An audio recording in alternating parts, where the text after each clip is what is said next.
What's up, everybody? Once again, it is I, James, coming to you from the Nerdy Mewzings Podcast studio.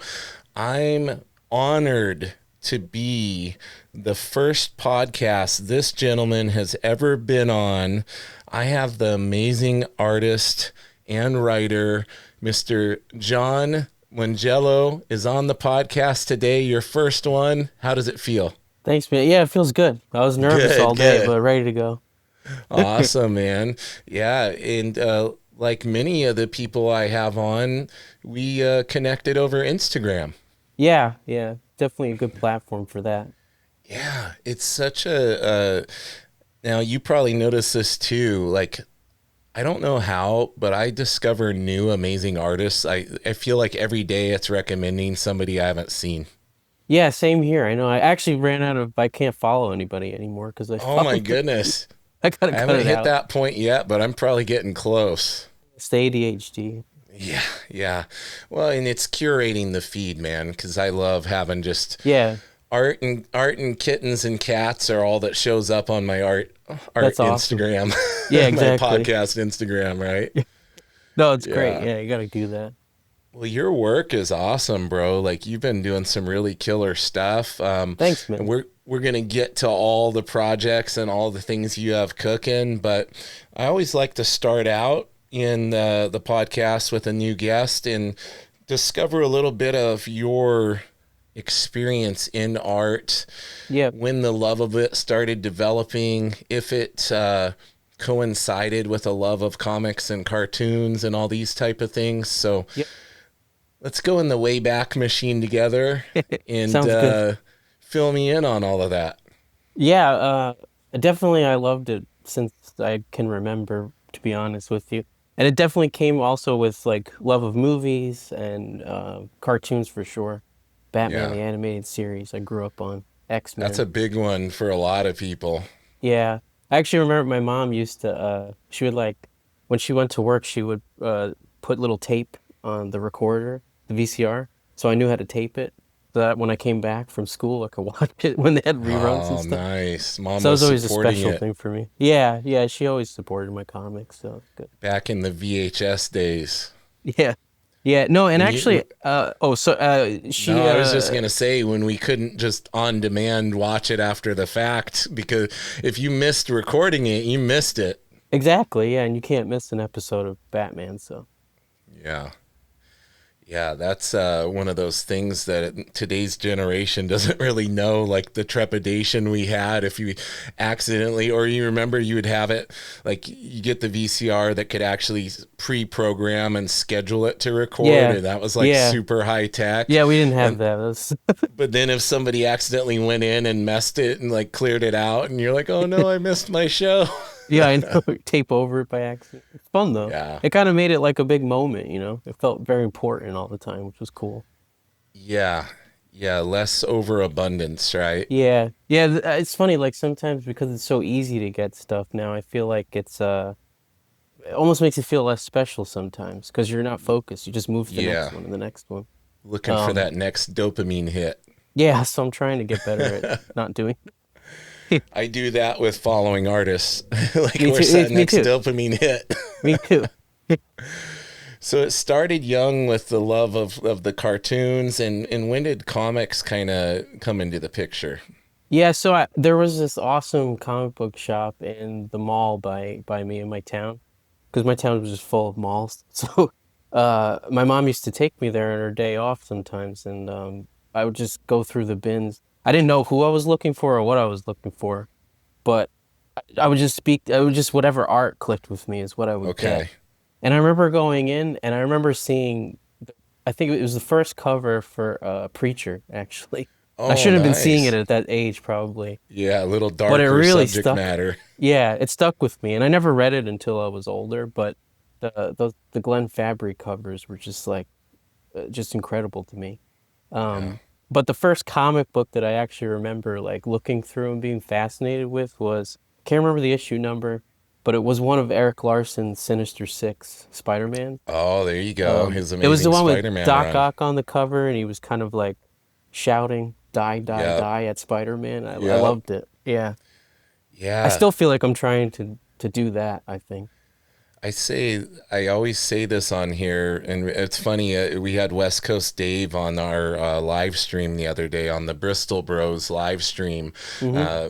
We do that every Tuesday at 7 p.m. Pacific, and me and my buddy Sam McClurg, who's been on the podcast, we have guests on, and we had West Coast Dave Vengers on, who's just an awesome dude, Hmm. and we were talking about how underappreciated Larsen was on that run because he came right after McFarlane was on there. Yeah, yeah. And I found that later, actually, because with McFarlane, it was Spawn that I think was the first Yeah. introduction for me, which I loved too. It was awesome. I remember getting the toys when I was in like Oh elementary yeah. school. Yeah, and Todd changed the game on those toys. Yeah, but the Erik Larsen Spider-Man, I remember like all the cross hatching and movement and like the anatomy was totally weird, but it spoke to me. Yeah. Because you feel it more, I think. So I'm still trying to kind of do that.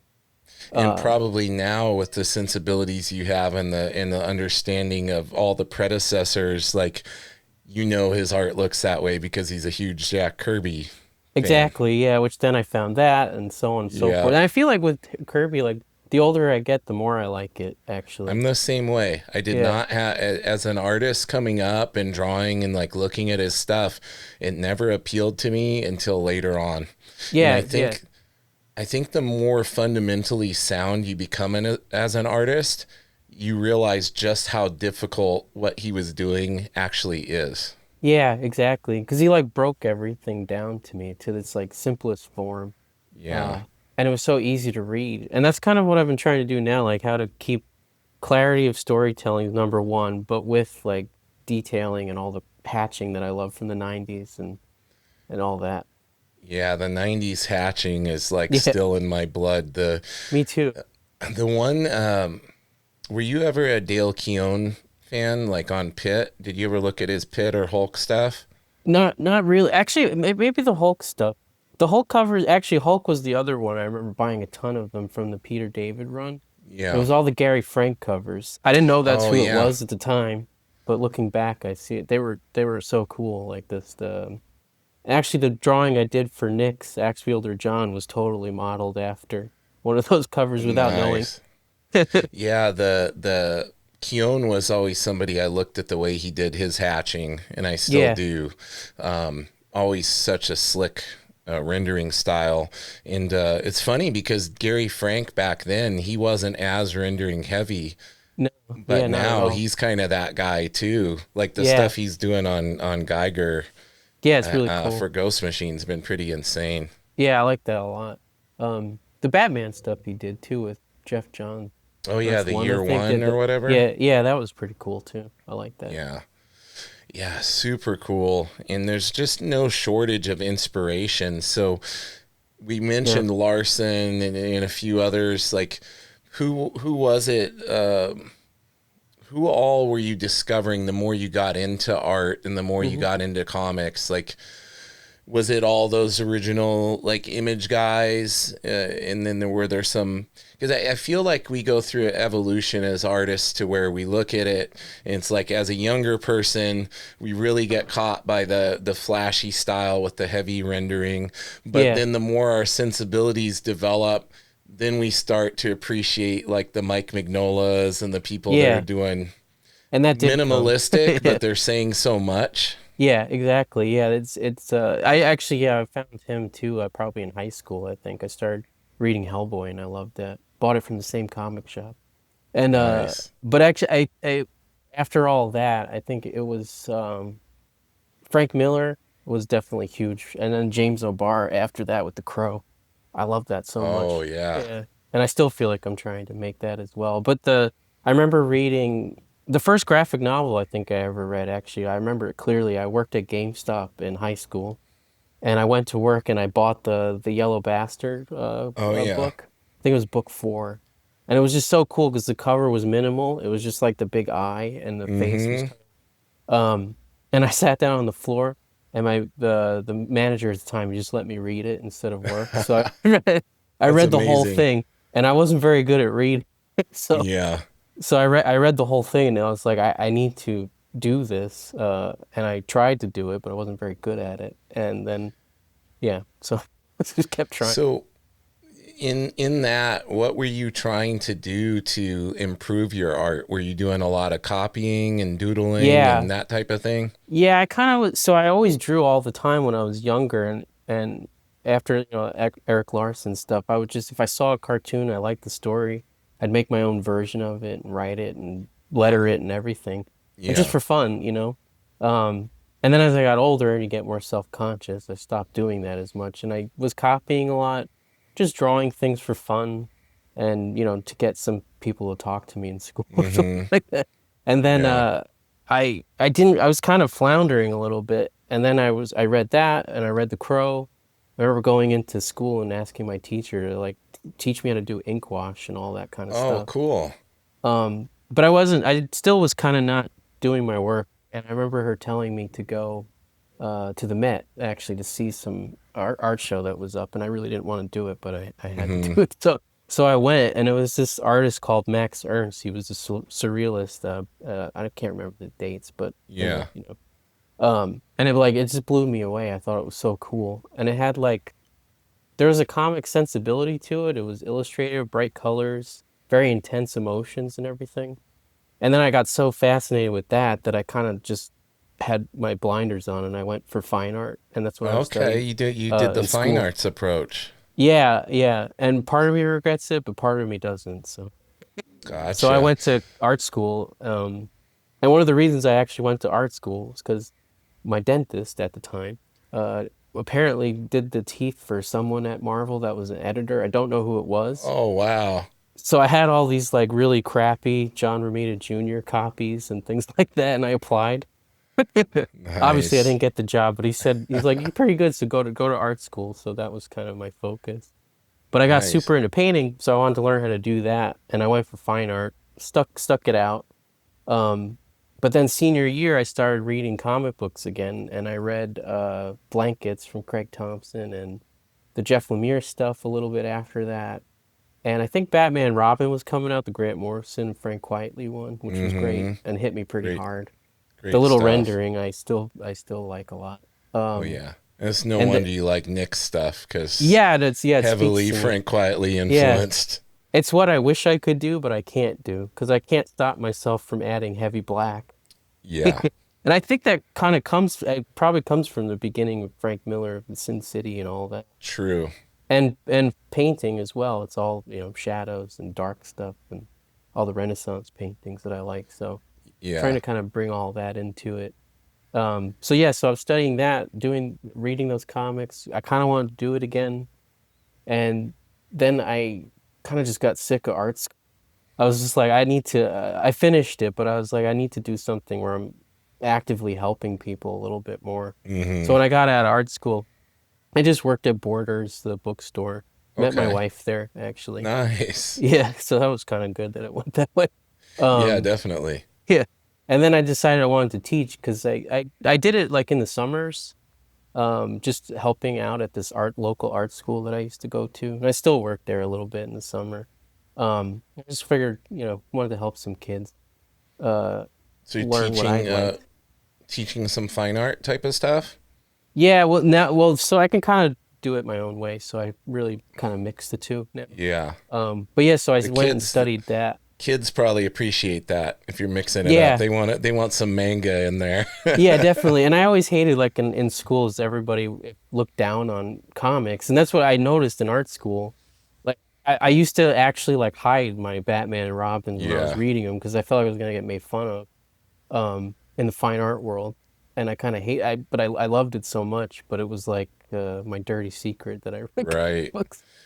Well, it sounds like you got a similar origin story to my buddy Yevgeny Sokolov. Oh yeah. Because he came from the fine arts background and he's a fine arts teacher. Oh cool. Oh, And then that's, now yeah. heavily like you're seeing his stuff everywhere now. Yeah. Everybody's sharing. I messaged him yesterday. I'm like, bro, Keenan White just shared your thing on his story. He's like, oh, really? Cool.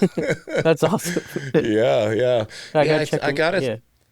I gotta think that fine art training has to you said like maybe wasn't exactly what you wanted to do, but there's got to be some benefit there to training your eye, and there's Yeah, got to definitely.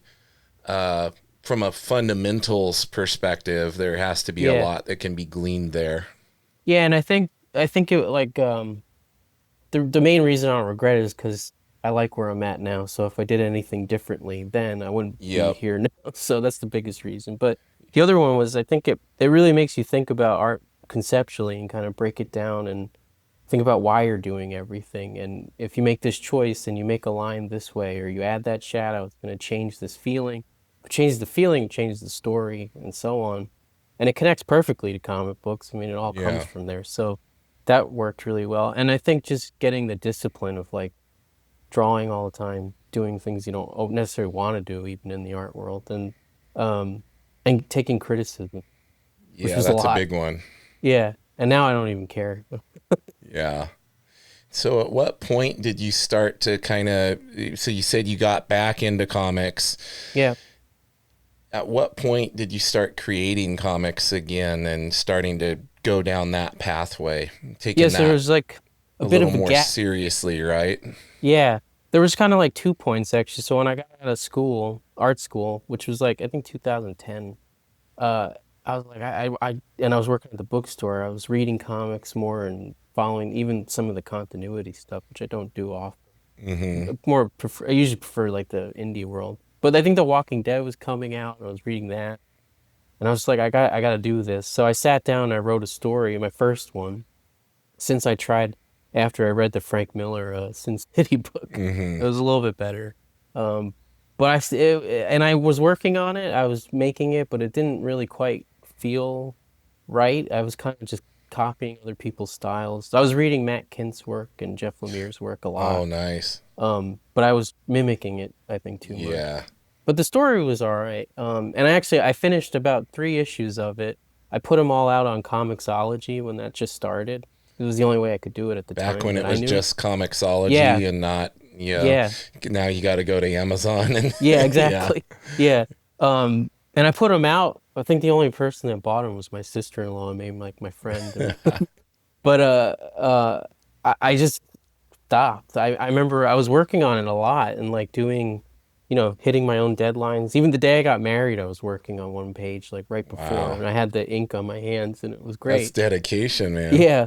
But then I started teaching, and I really wanted to do that well because I was like, I could ruin a kid's life if I don't. So I really put energy into that a Yeah. lot, to the point where I was doing really well, and it was getting harder because I had more teaching in my life than anything Right. else. So I kind of like stopped, and I even stopped reading comics so much, and I actually started writing a bunch of poems because it was quicker. Uh, just as I was doing my teaching, and then I think it was like right before COVID, I put a book together that I self-published on Amazon, and I started drawing some little cartoons for it, and I was like, this feels pretty good. I kind of I remember like doing this. Yeah.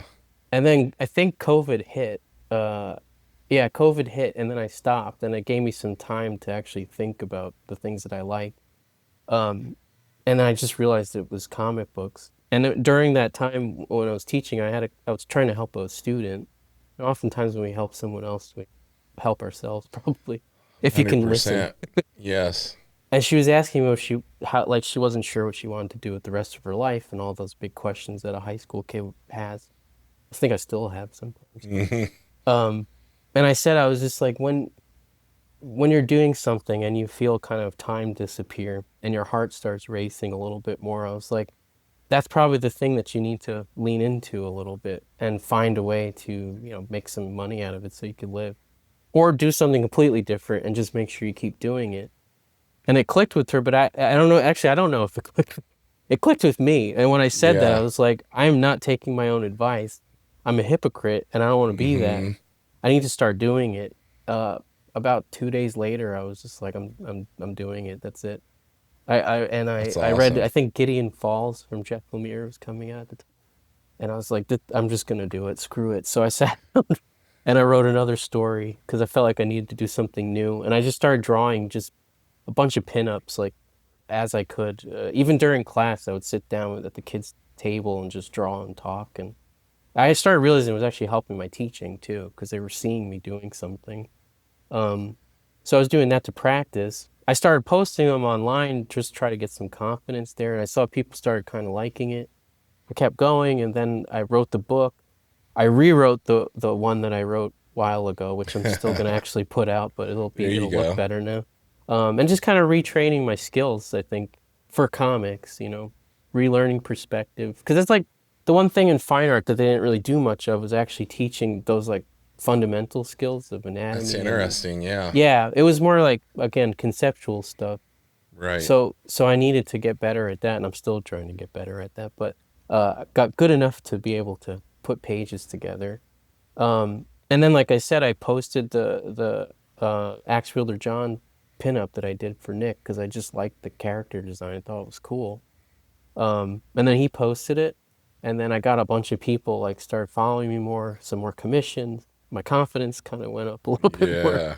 And then I found the editor reached out to me that for the book that I just put out. So that was kind of cool. And I've been working on that and a couple other things with them for I guess the past like three years maybe now.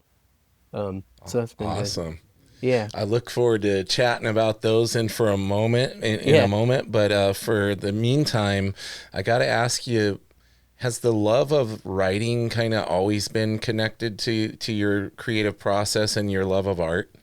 I never realized that it was, to be honest, because I really just always assumed I wasn't good enough at it. I wasn't very good in school, great in Yeah. English class, so I just assumed I was an idiot and I couldn't do it. I could just draw. But I really always I loved, like I said, the Frank Miller, the Sin City stuff, and of course Dark Knight when I read that as well, and The Crow and all the creator-owned things where they did everything themselves, and I always just wanted to do everything myself. Even musicians, I love when they just do it all themselves and it's just there because it's like this singular experience that it feels like only they can make it and it feels Yeah. special and like it came from somewhere deeper. More cohesive too, a lot of times. Yeah, and I think that does connect to kind of fine art where it's this one painting from this one person and you feel whatever's in their head you connect to and then you feel a little less lonely, for that moment. Um, so anyway, I didn't realize the writing was a part of it though, no, and I really tried and like I said, I kind of used poetry as a way to do it because it was quick. It was short, and I got better at editing and just getting better at building confidence. And I started really digging into it and just trying to figure out how words sounded well together and things like that. And I realized it's the same thing as comics, and that's kind of what it helped when I was writing that. It's basically just rhythm and Hmm. movement and visual movement. It's the same exact thing as panels and words. So now I've been trying really hard just to kind of keep everything based upon that rhythm, and that's the way ideas start for me. It feels like like when you just finish a song, and you kind of feel yourself coming down from it. That's how the idea comes to me. I feel that feeling. I don't know what it is, and I don't know why, Gotcha. but I have to backtrack to find it. And Yeah. sometimes I'll get an image in my mind, and I'll kind of start from there and write. And it's been, yeah, I really enjoy it to be honest with you. I still find it to be a little harder for me. But once I Hmm. get in it, it's been pretty cool. One So thing I wanted to ask you is, did you delve into, we've been calling it on here YouTube University because we have so many resources available yeah, for people who are trying to improve their comic book art. I mean, we've got Proko, we got Dave Finch, we got, yeah, gosh, Richard Friend's channel. yeah, Like, I mean, so many yeah, different great resources now. Did you kind of, or do you still like study what they're showing on those in those resources? yeah. No, definitely. So I didn't really much at the time, but I think what it was because teaching made me sort of rethink everything that I learned because I had to understand it better so that I could give it to the kids, right?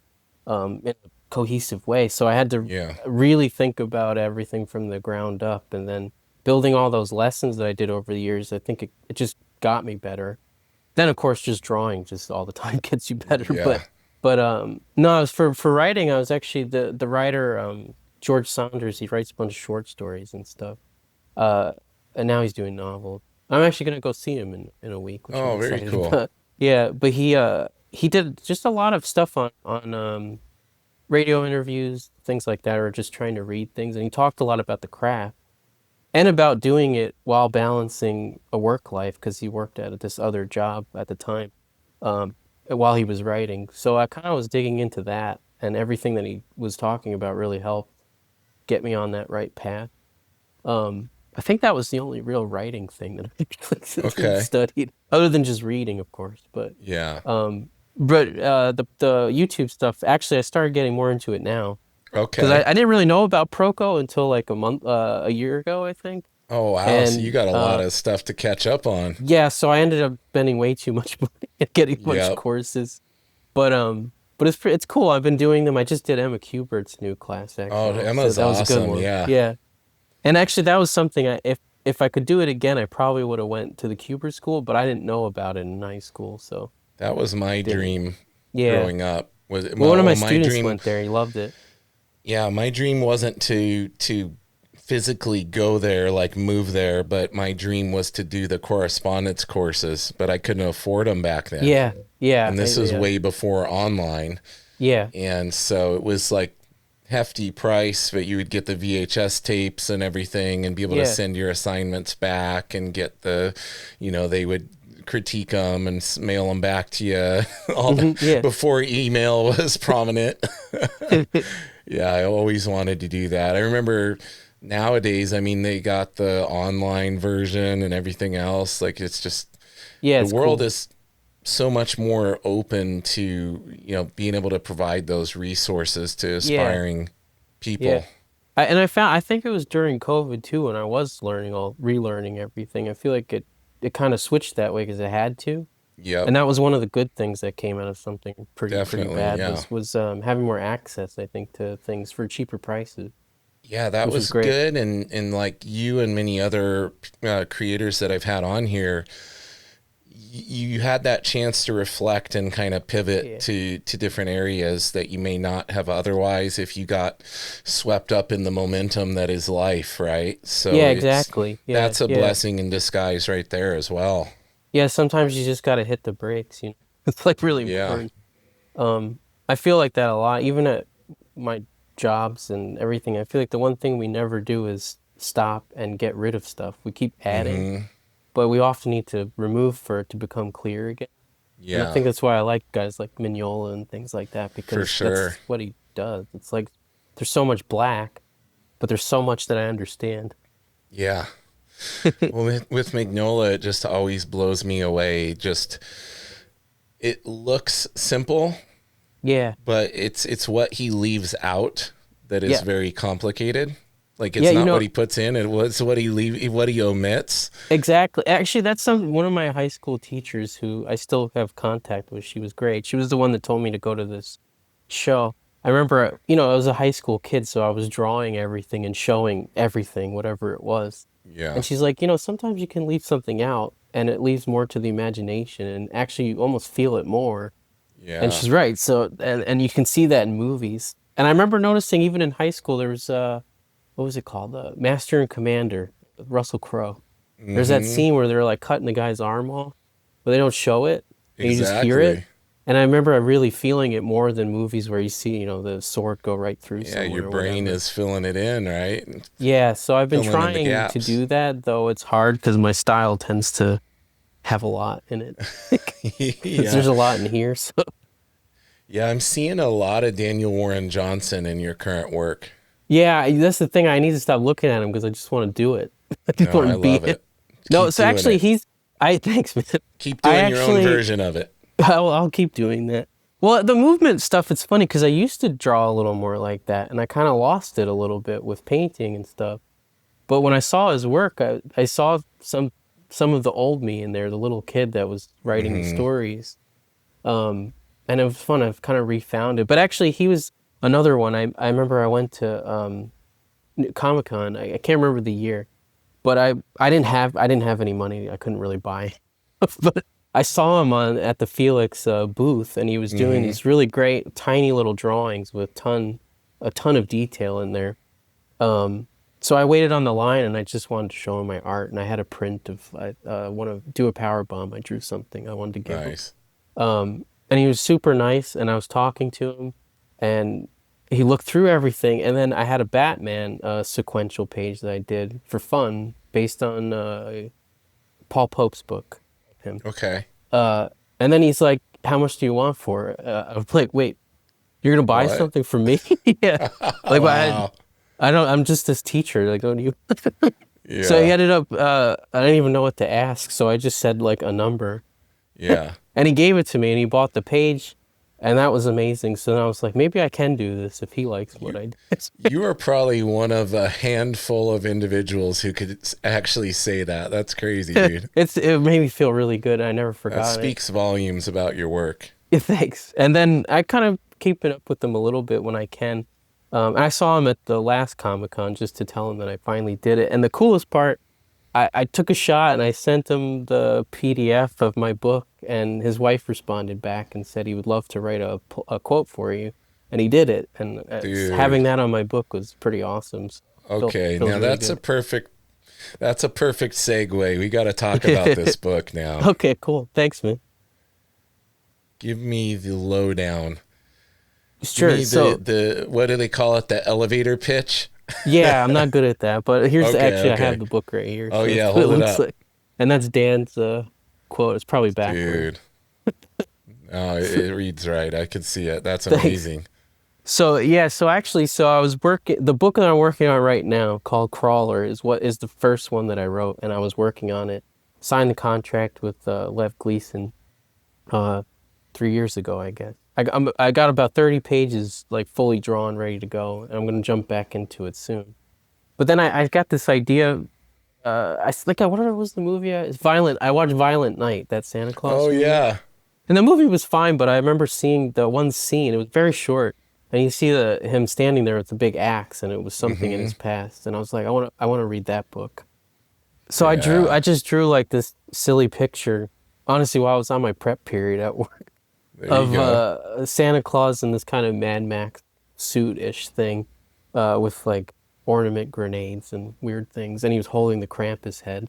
And I sent it to some people just as like a Christmas card. It was just for fun. And I sent it to the editor, and then he's like, maybe there's kind of a story there, probably. And I was like, you know what, maybe there is. I'm going to write it. So about 3 days, I think it took 3 days, I wrote it. And then I sent it to him.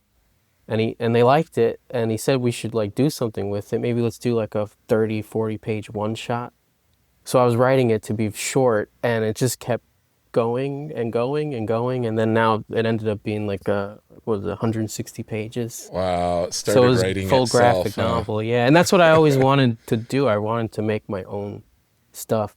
I love Yeah. drawing Batman and everything, and I would like to do maybe more covers and things like that. So if DC's listening, Scott do Snyder, it. if you're listening. He's another one I met that was really nice. He weirdly I've enough always did a heard Comic-Con in my town, which Yeah. was very strange, but he was I've great. always heard great things about him being very personable and Yeah. giving to aspiring creators, and Yeah. same with Dan and everything. So Yeah. that's always great to hear. No, it's great. I want to do that as well, because I feel like I do it as a teacher, but I also want to do it as a cartoonist. Yeah. But Scott's classes are really good. The writing courses, that was pretty helpful. I did a few of those. Nice. I forgot what we were talking about. We were talking about your book, man. Oh, right. Yeah, that thing. Yeah, we said it ended up being like 160 pages Yeah. instead of 30 or 40 Yes, pages. yes. So I couldn't like edit it down, so I kept writing and writing.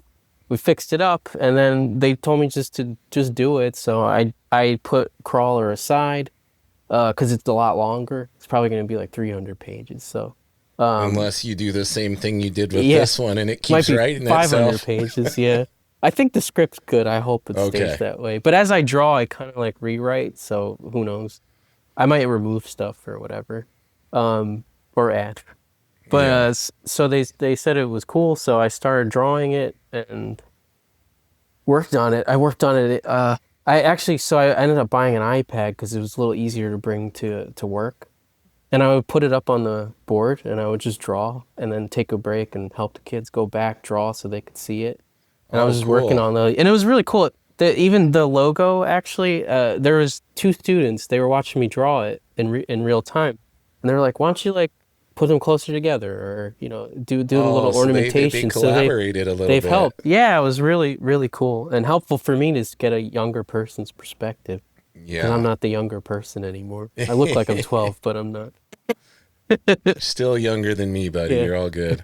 38 Oh, as of okay. I only got you. Tuesday. Well, this year I'll have you by 11 years. So Oh, okay, that's fine. You're still not a young. huge gap. You still remember VHS tapes, so Yes, we're I good. have them all. See? My But first do one you, was Batman '89. Actually, I remember that. okay, but do you have the Stan Lee's comic book great I don't. VHS tapes? I Oh, don't. there you go. But I know of them, so good. You know of them. You've watched Yeah. them on YouTube, I'm Yes. sure. Yeah.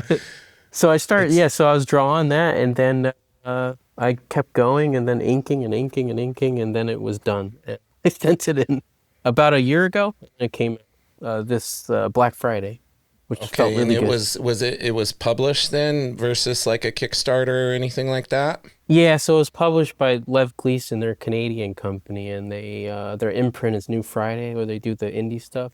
So Okay. they put it out. So yeah, so you can get it on Amazon now, and then we might do like a wider release, I think, after, and then I'm gonna sell them myself because I just got my copies. So Nice. yeah. I'm gonna have to pick one up from you. Ah, I'm thanks. going I'll send you broke. one. I'm going broke because all my guests they make such awesome stuff, and I get off of the recording and I'm like, I gotta go buy that. I know it's a habit. Yeah. It's good though. I love supporting people doing awesome stuff like yourself. Yeah. So this thing grew into something bigger than you were anticipating, and Yeah. now that this is published and it's out, you're putting your focus back on the other project that you started a while back, right? Yeah. Yeah. So I'm drawing it's called The Deadly Dozen. It's one of their creator, their characters, their house characters. I didn't write that book. I signed on to draw it. So I'm still working on that because I had to put that on hold to finish that guy as well. Okay. So I went back to that. I got one more issue on that one, and then I'm done. So once I'm done with that, fully back into Crawler, and it'll happen quickly. I find if it's my story with my characters, I can draw and do it very fast. It just kind of keeps coming out. Like it was Yeah. already there, and I'm just finding it. But if I'm drawing for someone else's story or characters, very slow for me. I don't see it. I have to like feel it, and it's tricky. But it's good practice, and I'm glad I did it because I'm growing, so that's good. And I I signed find on with for another book with Sebastian Gerner for Oh, his kids nice. Goats Flying Press. I'm pretty excited about it. I met him at also at Comic-Con when he was promoting uh, the company that he started. And he was one of the first like editors to really say that he liked my work and saw something in it, which was cool.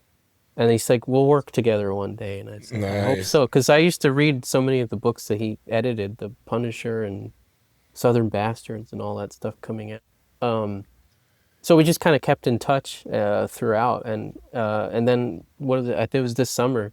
He sent me an email and he's just like, "I got the book now. I'm ready to go." So he didn't write it yet. It's still just in the process of working on it, but I'm doing character designing for that now. So I'll Oh be drawing man, that too. no shortage of work right now. Not right now. I think I took too. Got to strike while the iron's hot, buddy. Yeah, I figure I got to do it now. It's hard balancing two jobs and then also being a This is husband and uncle and all that, but it's and fun. that's It's something fun. I have a follow-up question about that, but I also wanted to have an observation. I've noticed a lot of artists who write, a lot of times they get a scene or a page layout in their mind or something they want to portray, and that informs, or that's almost like a form of writing, like opposed to writing the scene. A Yeah. lot of times it'll come from that visual image. Is that how Yeah. you kind of do your workflow sometimes? Yeah, I think it's like I said, it's always following this feeling. That's the first thing that comes. I don't understand it. I don't know what it is, but Or the where feeling, it comes from? yeah, it just happens You're sometimes. downloading it from somewhere. I guess, yeah, I Yeah. guess, or remembering dreams. I don't know. It Yeah. comes from somewhere. Sometimes it's triggered by something like you watched a movie or listened to a song. Recently, actually, I was just listening to Nebraska, the Bruce Springsteen album, which was always my favorite one. I was re-listening to it because I watched the movie, and like it just something just came right into my head as I was driving in the car, and I had to write it down quick, and not while I was driving, but Yeah. um, and I can't start it right now because I don't have time, but I was like, I can't wait to do it. But yeah, so once I get that feeling about like an image will pop in my head, either a character, landscape, colors, something like that. And then yeah, I'll jot that down, and then it just starts flowing from there. Someone says something, I follow that, and through writing, I realized like and even teaching as well. It's like you can't control everything, and you shouldn't. It's like have an idea, have a game plan, have a feeling, be prepared and smart. But when you actually go into it, just step back and see what happens and go from there. Because it'd be like Right. if I wrote a script out for this interview, it would be really boring. Hopefully it's not Yeah. boring as it is, but it'd be really I don't think boring. it's boring. I'm enjoying Good, it. good. Me too. And with writing and with drawing, I feel like treat the characters just like I would treat a student, as an individual that has their own hopes and dreams and aspirations and problems, and just listen and become a better listener, which is something I need to do in my real life. But with characters, I do as well. And it's weird. It sounds a little maybe like strange and I don't know, hocus pocusy, but it's true. They kind of almost talk to you. And I think it's maybe Yeah. your brain following patterns. It's like if this happens and then this happens, but this happens, this has to happen then, and then you Hmm. keep following, and each piece of the puzzle leads you to the next one until you get to the complete one, hopefully. Yeah. And it feels like that. It feels like I'm pulling little puzzle pieces and putting them together and then breaking it apart, putting it together again until it works. And before you know it, you're drowning in projects. Yes, yeah, it's cool. Yeah, definitely. And And I want more. and you I want love doing more, covers and all but that stuff. Yeah, I you're can't. working a couple of jobs. Like, Yeah. I gotta ask you, what is your time management and your workflow like? What do you just chipping away little by little when you can? Like, That's actually something that the George Saunders, the writer, was talking about. He said, and it helped a lot because I always, probably because I have ADHD and whatever, but mm, I always felt like I have to give everything I have to this thing and never look up and just finish it. And every time I did that, I didn't finish it because I burn out. yep, And then I started realizing when he said he used to work all day, and then I think he said he had like 30 minutes before the train would come, and he would go home and he would write on this secret thing that he was working on yeah, just for him. And he's like, I did that every day, 30 minutes or whatever, every day. And I was like, that's probably, that works for me. I tried it, and then I realized that really worked for my brain because 30 minutes a day is sometimes all the focus I might have. But I yeah, realized, so what I changed was, you don't have to finish a page a day. You don't have to finish a comic book in a week. But I was like, but if I just need to draw every day. I don't care what it is or how long it is. Even if it's 5 minutes, I got to draw every day. And if I can't do a minute a day, then I don't really like it. It's not, right, like, there's no excuse at that point. And once I did that, actually, it was a lot easier because I was consistently working every single day. And usually, once you sit down to start, it gets harder to stop, and you keep going, and 5 minutes becomes 2 hours, and yep, so on and so forth. So yeah, I was chipping away any way I could, and sometimes like I would get all my teaching stuff done. Maybe on I don't know, Monday night, I would come home and I'd work all night on that, and then on a prep period, I could draw a little bit, or like right before I would go home. The second I come home, anytime we're watching movies and things, I'm usually drawing. Um, which is one thing I like about the iPad. I can doodle on the couch, but it it's not is the nice, same isn't though it? as drawing on the board. I've been No, finding that it's more not, fun. but it's nice to be able to be with our significant other and sit out Yeah, there. yeah. Yeah. It feels like you can be a I, human being I do while the drawing. same thing. Like, I Yeah, have this nice studio and everything, and I love it. But I'll be honest, I spend more time out on the couch drawing than yeah, I do in yeah. here.